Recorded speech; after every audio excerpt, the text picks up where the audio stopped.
Hey everyone, my name is Faisal. My pronouns are he, him. I'd like to welcome Fan, Rabia, Sam, Vaughn. I have to give Gary the credit. I think he had the vision to look at two sets of efforts for this initiative. And of course, Distress Line has a long, long history in Edmonton. And for CMHA to think so intentionally to render it more culturally responsive and relevant is a wonderful idea. Every city in Canada has a distress line, and these lines are usually manned by volunteers. And so these are lines that are run 24 hours a day, and if anyone in the community is feeling that they're having issues around their mental health, they have this number that they can call that is meant to be like a lifeline. It's meant to be there to give them a voice, to talk to and give them an ear that they can speak to. But one of the things that the people who take the calls, the volunteers, are not trained upon is what to do if somebody is dealing with racism. I think part of the resource we have in the distress line, we can open, let's say, we talk about suicide or domestic violence, so we can open that part of section of internet, and then we can actually see what we can do from here, helping us to move on with our conversation with the caller. And with racism, I don't think there's any. That's actually what makes me said yes to this. This is something new. And also they said that it's going to be added into the, there's like a racism awareness part of the distress line education for the volunteers in the CMHA. So that too, I was like, okay, I needed that because I had this call before involving this racism, and I really struggled dealing with that call too. So I just feel like this is beneficial for volunteers. How do I see and hear this person one-on-one individually? How do I make them feel like I believe them and I support them? How do I validate them, right? Because I think that conversations we were having were that we don't want to jump to problem solving or fixing, because this is something that we're not going to fix. This is so real for people. And so I think it's really valuable for volunteers, people taking those calls to see how do I connect with this human and make them feel like they are going to be believed, that this is a safe place, that they can talk about this and I'm not going to shut it down. There is such a history within, and still a continuing legacy within a lot of mental health systems of Canada, that they are really built for and by a very narrow demographic in our society. And that has often come at the exclusion of a lot of marginalized communities. And Somali communities do not know even its existence. And I remember asking them, how long did it exist? So the number of years it has been operating, and none of us benefited from it. I, including myself, was been in here in Edmonton for a decade and more than that. I've never heard of it. How about those ones who are also home, those who are new to the country? So the knowledge of these supports and services aren't always predominant in our communities, and especially with the youth that we work with. The focus isn't always on, well, how can I look for support? It's sometimes on closing down and really trying to fight out of what they're experiencing and going through. So that's the first barrier that we have to break down. But then when you break down that barrier, there are youth that are going to be struggling with racism. That's absolutely something that happens in our society, and in Edmonton in particular. It's something that we go through. So when youth are struggling with that, you don't want them to access a support that perpetuates that. There will be people who need that crisis and distress support from 211, from the CMHA, that we might not be able to reach. And something that we always state in all of our services with the clinic, with our programs, that we're not a crisis intervention, we're not a distress line. There's almost that gap where, okay, if they do call, are they gonna get the same level of care and the same level of support and consideration that we make sure we're really intentional about in our own programs and services? They might go about their days and going, oh, but this is just normal. This is part of being a person of color. And being able to call the distress line and have someone go, wow, this experience is really awful. I'm so sorry I had to go through this. That can be so validating for someone. And so I really see that as being the first step and getting support or learning a bit more about resources for BIPOC communities. So seeing this project kind of come forward and being able to, help work a little bit with some of the grant proposal for it was really exciting for me to feel like this would offer an opportunity to more meaningfully support people who are in crisis. Like, I really deeply believe that at just a human level, we're all deserving of care and support and for just being seen and being held in the dark moments of our life.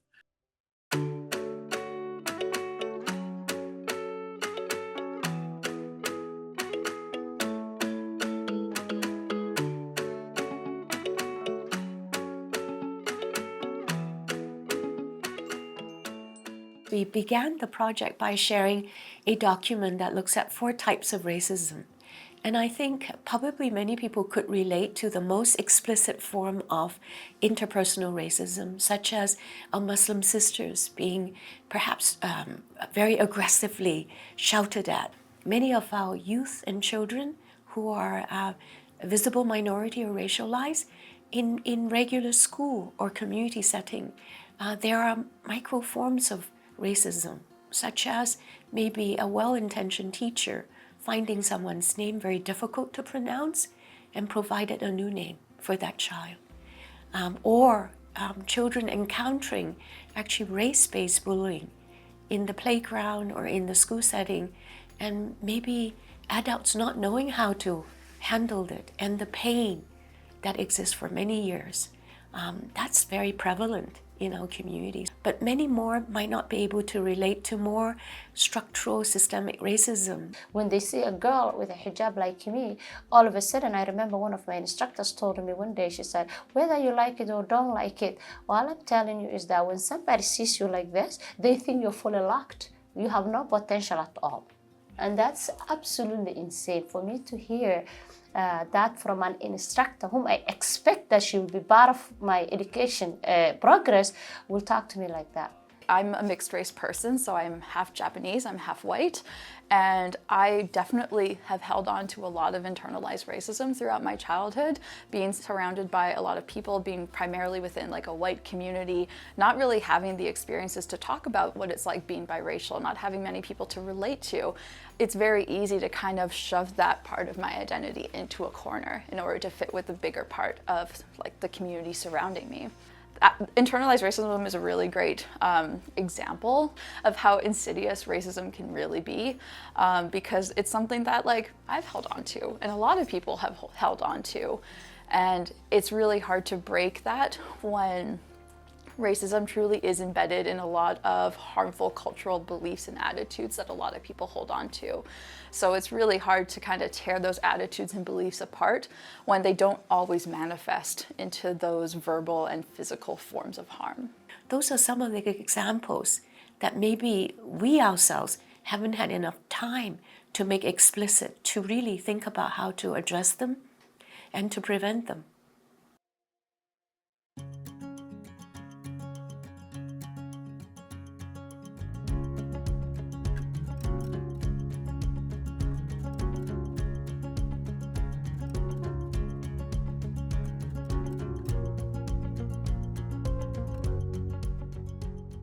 Came into it, I again won't pretend, went into it with a certain level of anxiety about just kind of being in a space with people I don't know very well.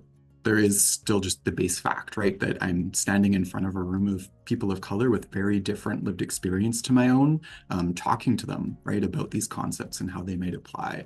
And I think I was the most surprised at how immediately I felt welcomed, kind of like the grace that was offered to me provided that honesty, right, of what people have been experiencing and the ways that they've felt about things and seeing them. It was something that like after every session, even if it had been like a long week leading up to that session, I would always leave feeling a little bit brighter and a little bit lighter than I had beforehand. And I think that was really just a lot of people with shared values and a leading, right, in with their heart in how they were able to meet us right within those spaces and share those experiences that they've lived through. Well, there's one slide that I looked at, put together by Yvonne, and it was just a rudimentary sketch. But in it, she was kind of laying out some of the dynamics that exist when it comes to mental health care, the feedback loops and some of the directional arrows that showed that there's a cyclical nature to some of this work, but also that there can be feedback and things like negative feedback loops that can occur when care is not taken in the right way to address these concerns. So to me, it really showed how Multicultural Health Brokers really understands this work when it comes to mental health. It was just so incredible to have a collective of really incredible people doing a bunch of work across the community to really eradicate the issues of racism across Edmontonians, across the community, and just being able to hear all of the amazing work that people are doing collaboratively with their agencies and individually. So meeting a lot of incredible humans and really being able to join that process. It felt like we aligned in terms of our values, like we were seeing the same thing. We also, were seeing how racial trauma can impact our communities and impact mental health. A beautiful combination of vulnerable personal sharing, but also applying it to the work that we do in our marginalized communities. And so I think the word that stands out for me is solidarity. There was one breakout group that I was in that Fen was leading, and I think we were trying to establish kind of the certain criteria that a call would collect, and just seeing how in a short amount of time the board was empty. It was completely white. There was nothing on there to being filled. So it's not like you just had these diverse people in a room to say you have them in a room, but everyone was so keen on contributing, so engaged in the process. This resource is here and it exists, but you don't really think about what goes into creating it and making it accessible and how the system actually works. So from that end, seeing the actual thought and the people who are actually behind the thinking come together to building essentially a new way of navigating the distress line for the communities that we're all coming from. So those are, I think, the main things that I really appreciated and was like, oh my God, this is amazing. We were talking about, understanding the culture or cultural sensitive or cultural competent, and we said, who says you are culturally competent? Who puts that standard? We brought humanity among our discussion because we said, why we are talking about color? Let's talk about human being first. If I am just blinded by their color, I'm not going to help them. If I see them that they are a human being, we have to bring humanity among our people to support them. Then we will be passionate. Then we will have empathy for these people, and we can understand. We can put ourselves in their shoes, and we can help them. People involved in this project is amazed at how you guys volunteer in this stressful environment, how you were able to manage it somehow with grace. Wow, this system relies entirely on the good nature and the goodwill of these volunteers that are coming in. And not only did they come and share their experiences as volunteers with us in the sprint to be able to better serve the families and the people that they're already serving, but to continue to be able to offer up that energy. So you're going to all of these calls blindly and hoping that you have the capacity to offer some sort of reprieve for whoever's on the other side of the line. And again, the compassion and the dedication that must take is mind-blowing, yeah.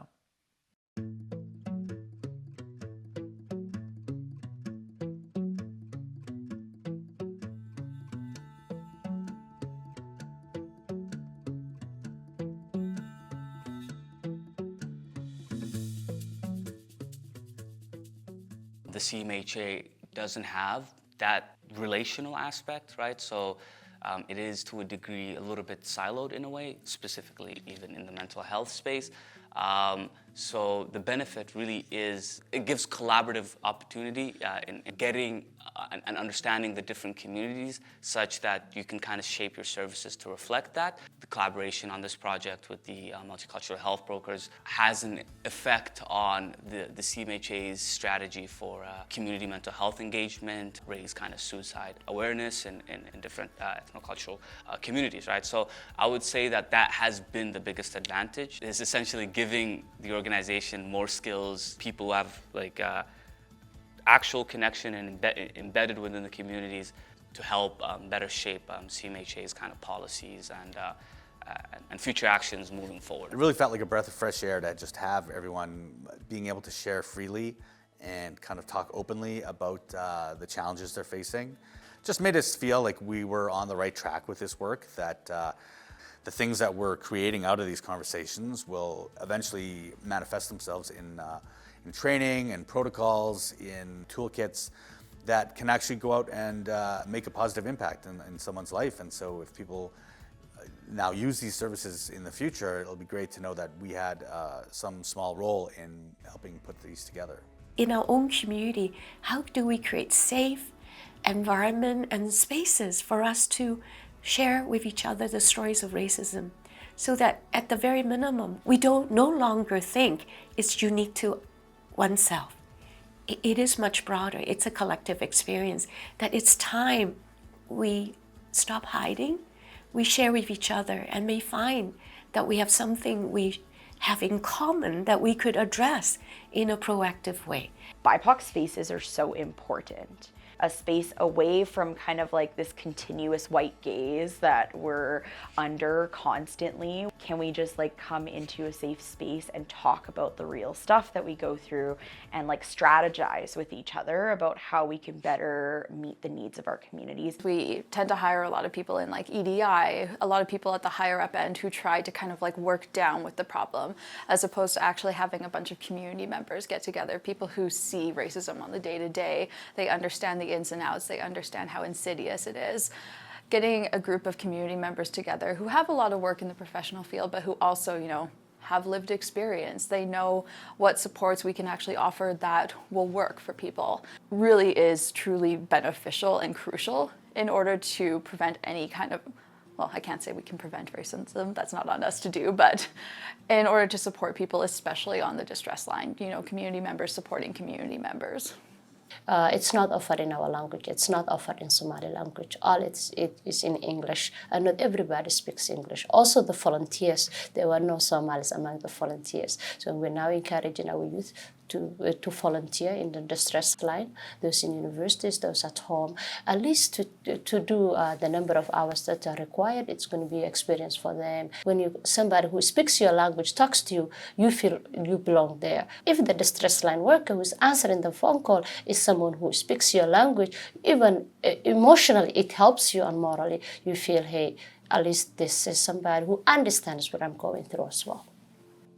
Having the support be accessed by members of that community, you're likely not able to address every individual community, but you have these principles of work that allow you to tailor what would be a very broad service to individuals that really need that support. So I think as an organization, just bridging the connection between community and an organization like CMHA is what we're there for. It's not necessarily just to provide that knowledge, but it's to allow community to step up to the plate and have that agency to provide that knowledge themselves. So I think a lot of people, when they're like, oh, like you want to like gather away from white folks, like what does that mean? We need to like represent underrepresented folks, and we need to gather and like see and name something. It's not about like excluding anyone, it's about including those of us who have not been included.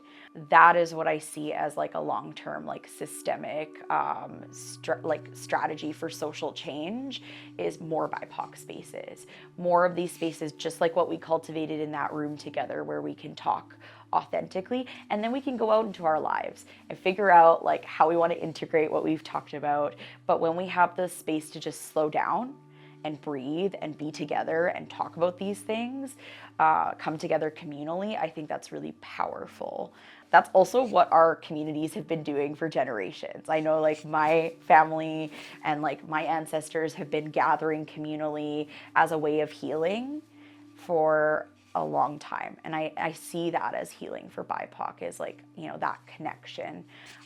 So I think it was really special that we were able to come together in this sprint and have these honest conversations. If you're looking at holistic mental health supports, a question that needs to be asked and considered is, how were people preserving their mental health culturally where they came from? And when I think about my own background and what I see my mom doing and what she does with her friends, and, you know, and what might look like on the outside to other people, older ladies gossiping and chit-chatting and, having a little party is actually culturally what they did to promote and preserve their mental health because of the social connection, the fact that they don't have to think about maybe kids or work or what to cook or, a lot of the responsibilities that they may be burdened with because of their role in their family and where they come from, but they get to be just women having fun. They leave feeling better whether they know it or not. And the only thing that's different is that mental health isn't explicitly mentioned in that fact. There's nobody talking about like interventions or trauma or anxiety or depression, but nevertheless, those things are actually being addressed when they're doing those activities.